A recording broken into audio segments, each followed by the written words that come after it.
What's up, Hornets? I'm Matthew, and welcome back to Club Corner, the segment here where we take a look at some of our clubs on campus. Today, I'm joined by Andres, Ian, and Isabella, who are all in the Junior Civitan Club. So we've been trying to get you guys in here for 2 weeks. Last week, it was a short week, so we didn't have the time to do it, but now we're here. Yeah. So why don't you guys tell me a little bit about Junior Civitan and what you guys do in the club? So Junior Civitan is an international club, and so every school hosts like their own club part of it. And so here at Bishop Moore, and honestly international, we're just a service-based organization where we just make service projects for other people, and we gather members to help in other events. So some of the events that we've done in the past, like we just recently got off of an event that we packed over 600 snack kits for those in hospitals for patients. Okay. Because they don't normally have too many like fun snacks, I guess you could say, or any options. And so we decided to partner up with the Jason Beard organization to do that. Okay. Yeah. Ian? Yeah, I think Junior Civitan is just a great opportunity, especially being able to do community service on school campus. Being able to do it together with others is a great opportunity, and we're also like helping people become leaders for the future so that they can continue this after they graduate from here. Okay. Yeah, I agree. I feel like we're an organization that really focuses on civil service, and I feel like we really promote like student leaders to like put the effort in and kind of like have the outlet to help others. Okay. You guys said you work with the Jason Beard organization. Yes. Mind telling me a little bit about what that is? So the Jason Beard organization, they're a lot like the Ronald McDonald organization. It's just a husband and wife, Jason and Jennifer. And so Jennifer came to the school, and she pretty much had all these pre-packaged like snacks and all these, and then we helped her move everything to a room, and we had all our members help pack everything individual. So we just put a bunch of different snacks in a kit. And their organization, they pretty much build off of her son that was in the hospital. And when her son was in the hospital, they realized that a lot of these patients, they don't have many opportunities to eat something that's just like, they're very boring food, and that's not really what you want when you're in a hospital already going through something. So their organization kind of builds off of just giving them at least that little extra push, you know? Okay. So you guys were actually able to do that? Yes, yourself. we've already done. That was recent. That was about 2 weeks Yeah. ago. Okay. We'll circle back to you, but why don't you guys, and then you tell us about how that was for you guys? So it was a really cool opportunity. Like the fact that we were able to package up 600 bags is just incredible. But so like we had a group of kids come after school. We got all the treats and snacks from her car after school, and then we all packaged them into bags. And then we also added a little prayer on it as well. Yeah. Just so that the patients receiving this can also have an uplifting message as well. Okay. Yeah, I think it was really interesting to like shed light on something that I hadn't really thought about previously. I hadn't really considered how like the people visiting the people in the hospital felt, and how oftentimes like they needed that support and that push of just like maybe like a good snack to like maintain their stay. So I really thought it was interesting that we would be able to help people who kind of weren't really recognized in terms when you like think of hospitals usually. Okay. Yeah. So, I mean, that's pretty much summed it up, yeah. Okay. So you guys have done Jason Beard. That's the only one we've been able to talk about. The only event we've talked about so far. Yeah. But I can imagine, since it's a service club, there's quite a few events that you have. So Yeah. why don't you tell us a bit about some of them? Yeah, so currently we're hosting a used sports gear drive, and that's pretty much based towards people around our age that don't have the opportunity to participate in sports, not because they're injured or anything like that, but because they don't have the resources to do so. So I decided to put together a used sports gear drive for those that are more fortunate in the school. They have used sportswear gear that's in good condition, and they donate it. And we're gonna gather up all that gear, and we're gonna organize it, and then we're gonna send it off to other high schoolers that can afford that. And we're actually extending the drive into February so we can gather even more gear. And yeah, Okay. I mean that's another event that we have. One that we weren't able to do this year, unfortunately, but it's been my favorite event across all other 3 years, has been the Down syndrome walk, which is where we cheer on kids with Down syndrome, and we go and gather around Lake Eola, and we just make posters for them. We gather around the bounce houses and help them, and we, just encourage them to get out and do something fun. And so that's something that we always have in October, but this year it was canceled because of the hurricane, unfortunately. But yeah, we are looking to continue that throughout however long it's staying. Yeah. Okay. So definitely last year, probably one of my favorites was being able to like stay on campus after school, and we created blankets as well as decorate pillowcases. So we might have some opportunities like that in the future where we can come together as a school community after school to help people in need. Yep. Okay. Yeah, I agree with those projects especially because they're really convenient after school. Just like stop by for an hour, get your service hours, help others. It's really convenient.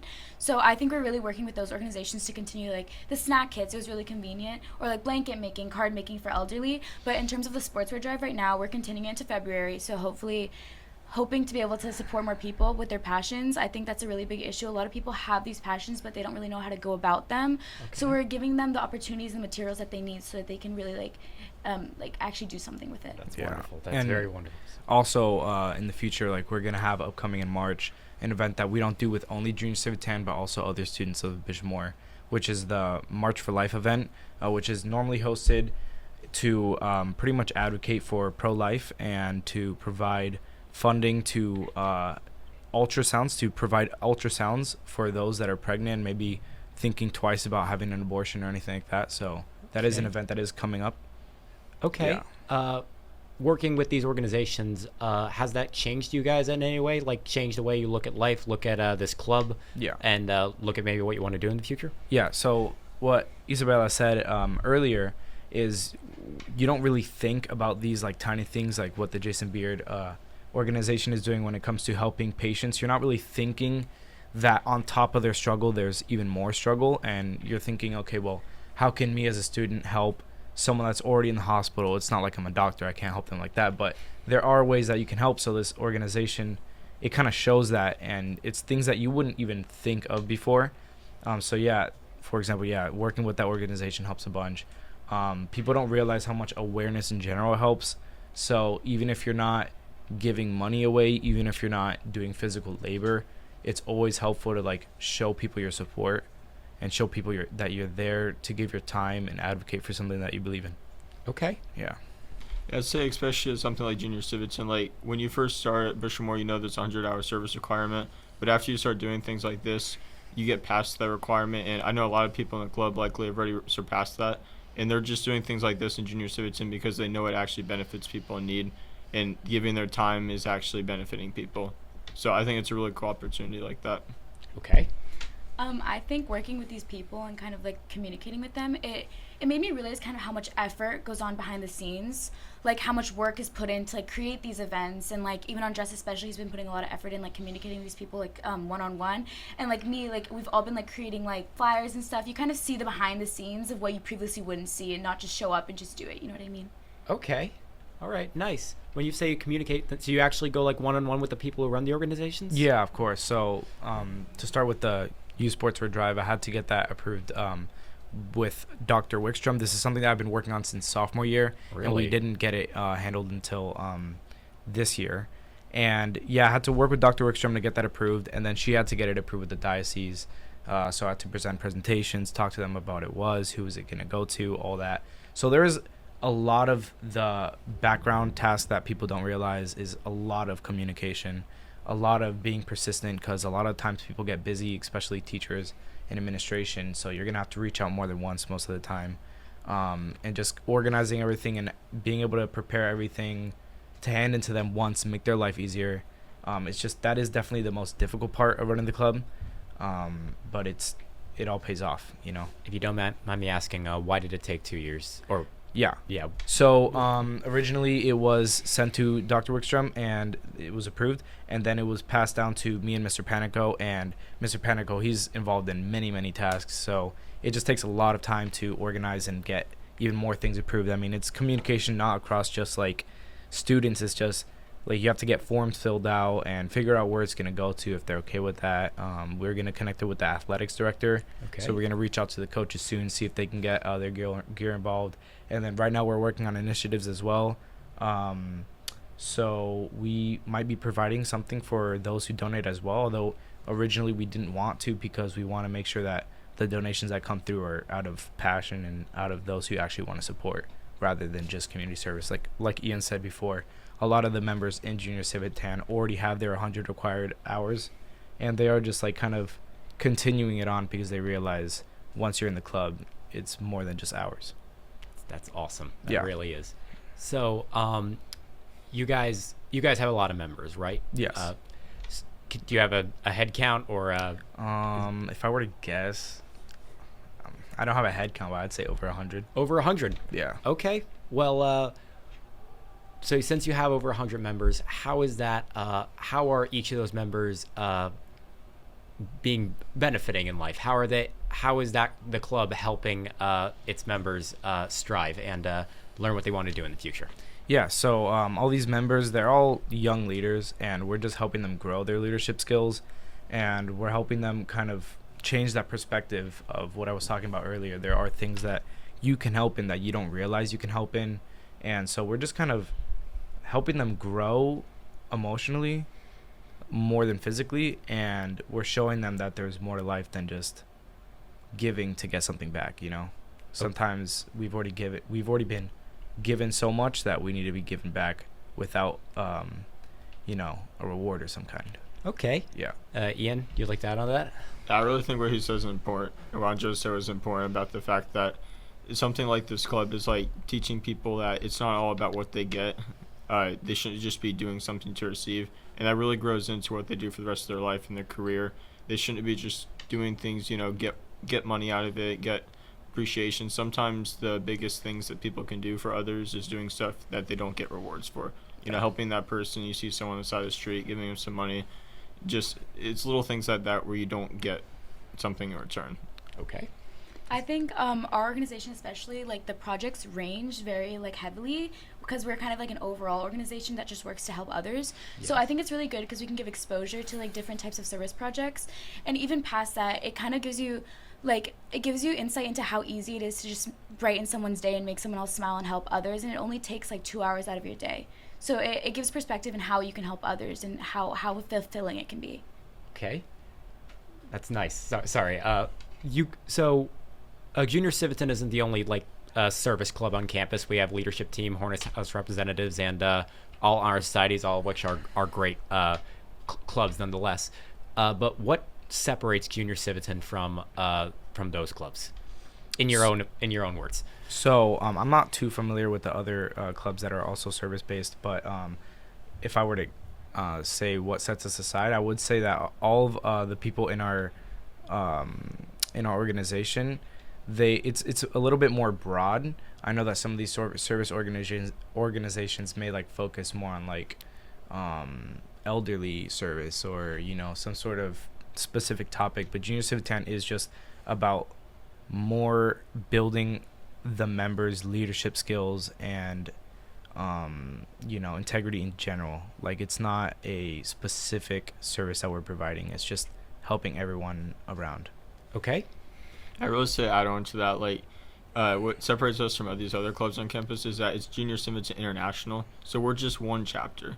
So there's also Junior Civitan clubs other places as well that are doing these same things for students in their communities as well and helping them grow as leaders. So it's not just our club. Can I ask where real fast? Just various places across I would assume the globe because it's an international organization. Okay, fair enough. Even to build on that, there's a scholarship you can win for Junior Civitan. So it just kind of shows how global it is, and especially in the United States.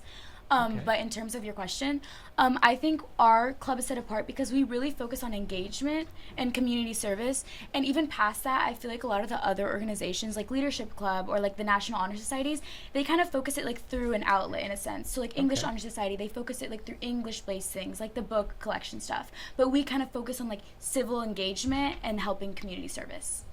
It's awesome. All great answers. All very great answers. But we are going to wrap this up very soon. So you guys are a growing club, over 100 members, doing all these things, have a scholarship available. What are the plans for the future for this club? So the plans for the future are just expand the members. I think the more members that we have, the more hands we have. So for the snack kit, for example, we had plenty of members that came, and that's what made it so simple and fast, you know. And if we can work on efficiency, then we can do even more projects. So that is definitely something that we're going to look forward to in the future. And just building off of what we already have, we're going to be expanding the events that we do. So we've been repeating some of the events. So like March for Life is one that we keep on doing. Down Syndrome Walk is one that we're keeping on doing. And we just want to build on that for the future. And yeah, that's it. Okay. Ian? Yeah, so I think it's all about innovation. Like this year, Andres has put new things out there, like the sports gear drive and the Jason Beard snack drive. So it's all about having the members in our club start rising up. Like as each class graduates, there's new leadership, there's new people with new ideas to help further expand this club. So we're always innovating to the next need. Okay.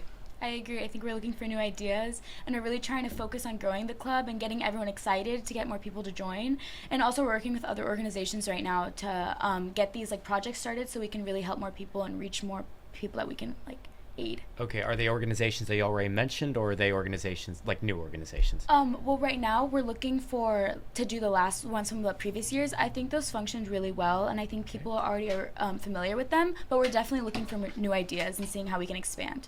Okay. We do this on every podcast. Right in that camera, there are hundreds of people who watch this, sometimes thousands. So each of you guys have the spotlight. Junior Civitan, you guys, you can join next year sometimes, or you can join right now. Doesn't matter. Look into that camera and tell people when and why you should join Junior Civitan. So, I mean, you can figure out the why once you join. It's very eye-opening. I suggest that you join because it will expand on the heart that you already have. It really shows you that there are so many people in this world that need help. And so, I mean, you could join next year. We're not currently accepting new members, but next year, definitely, I encourage everyone to join. You can pick how many hours you want to give, but I suggest obviously giving as much as you can. Think about it. People are less fortunate than us, so that's the least that we can do. And so, yeah, join next year. I mean, there's not much to it, yeah. Okay. Yep, just join next year. It's a great opportunity. Just help others without always receiving something in return. So I hope you grow as a leader. Just look out for the application or join next year. And yeah. Okay. Yeah, I agree. Join next year. Look out for any notices on that. It really helps you grow as a person, and it gives you a lot of perspective. I mean, I feel like we're granted so many opportunities, and again, like Andres said, the least we can do is give back. Yeah. Okay. Well, Andres, Ian, Isabella, thank you all for a wonderful podcast, and thank you for all you do for the school and Floridian community. Of course. Thank you so much. Thank Yes. you, Matthew. All right, and that wraps up Club Corner. Thank you for watching. Make sure to follow Hornet Productions on Instagram and YouTube. We also have Spotify and Apple Music. I'm Matthew, and have a great day, Bishop Moore.